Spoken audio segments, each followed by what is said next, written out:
I was most pleased with the way that the guys came out and just played with confidence. And I felt like throughout the time that we've been here as a staff that their confidence has grown, and they've gone from being a group that wanted to do well to being one that was hopeful, to being one that was willing to pay the price, to then one that I thought had the confidence necessary to go out and play well, but you don't really know for sure until that first game. And so I think the first thing was they went out there expecting to win the game. And I think more than anything else, that's what gave us an opportunity to win. A lot of your offensive guys have mentioned that the coaching staff instilled that kind of confidence. What did you guys do to build them up before that game? Well, I think a couple things. One is just let them know that we believe in them from the very beginning, and let them know that's why we're here, because we believe in them as players.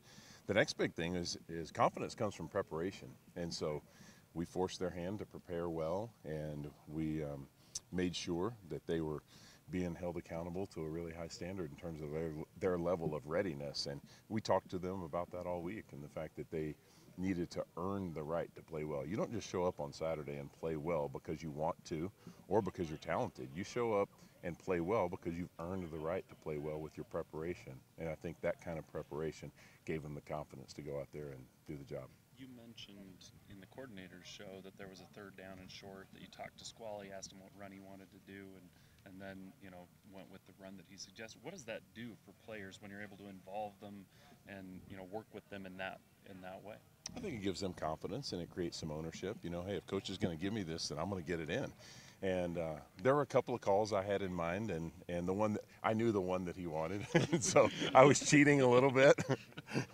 But if he had said something I didn't want, I might have steered him a different direction. There were a couple that I thought would have worked there, but I really knew which one he wanted, so I cheated. But I think it just let him know that I believed in him in that moment. Can you pinpoint reasons for more success in the second half as opposed to the first? I think we just settled in and played better. When you looked at the first half, we had a couple of penalties that stalled drives and a couple of errant throws or catches and just didn't finish drives the way that we could have. And I think in the second half, guys kind of settled in and just played a little bit more relaxed. And I think they saw that, hey, we can play with these guys. We're right here, and they really haven't done anything to stop us. We've stopped ourselves, and I think that gave them the confidence to come out and play well second half. Another element of just the confidence level is having so many guys catch passes, so many guys run the football.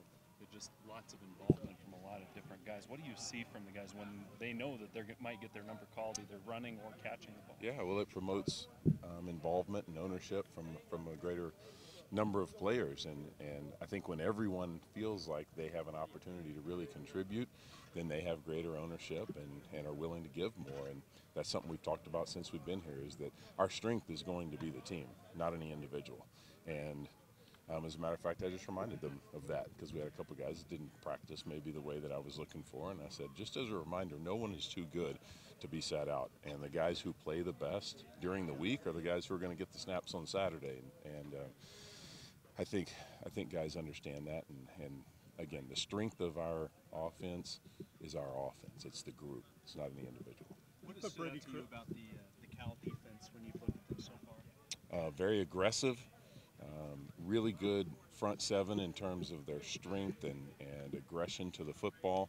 A very experienced secondary that runs really well. I don't see any weak links. It's going to be a great challenge for us. You put Brady Christensen in a pretty critical spot as a freshman. How's he respond to that? And He played the best out of our entire offensive line on Saturday, and so we were certainly pleased with his performance. He played with great pad level, great confidence, great tenacity, graded out the best, and played the hardest. So we were really pleased with him. Can you just speak about his progression since you first evaluated him? Another guy that he's had ability, obviously. But another guy that I think the biggest difference in him is his confidence level. When we first got here, he was a young guy just trying to figure out if he was ready or not, and Coach Pugh's done a great job with him, and he believes it now. So he went out and played that way. Was the performance Tanner put on what you expected from him in the game?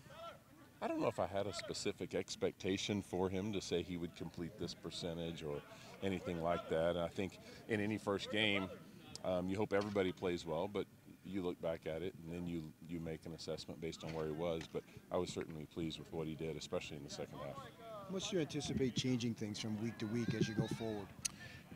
Well, we're an offense that maintains the same core concepts, and we run them a lot of different ways. But we certainly have a lot of the playbook left. We probably called about half of the calls, maybe a little more than half the calls that we actually had on the call sheet for this game. So we've got a whole lot more, and it will change from week to week. And running zone is running zone, but the presentation might be different. There might be a different shift or a different motion, or maybe a fake on a jet sweep or something like that with it. So we like to present plays in different ways. When you do that change, does that necessitate change of personnel? Sometimes it does. Sometimes it doesn't. You mentioned in the past the points of execution didn't have any turnovers, but the penalties. Penalties, Austin, yeah. Austin told us that he wasn't going to make eye contact when he came off the field. After He did, got the though. He close. couldn't help himself. He couldn't help himself. He came over. He did like that, but he didn't look very long. And I bit my tongue, and I didn't say anything. If it were a practice, I certainly would have, but I didn't feel like that was the right moment. But, yeah, I was very disappointed in our 5 penalties. We had 3 false starts, an illegal formation, and a holding penalty. Holding penalty you don't want, but that's a penalty that takes place often with effort, and so you can coach that to get better. The false starts and illegal formation, completely inexcusable, and my biggest disappointment of the night. What is it about this wide receiver group where you trusted so many of them to kind of come out of the backfield on the jet sweep and running the ball and that kind of thing? Is there something about that group in particular that you say, hey, this is something that could really help us? Yeah, I think we have a number of guys there who can play with the ball in their hands, just like tight ends. You know, we played 5 different tight ends. We played, I don't know how many different receivers, but when you can play more guys and distribute the ball more widely, then I think it makes us harder to defend. Just a basketball team that has 5 guys that can score is harder to defend than one that has 2 guys who are great scorers, I think. So we try to live by that and play as many guys as we can.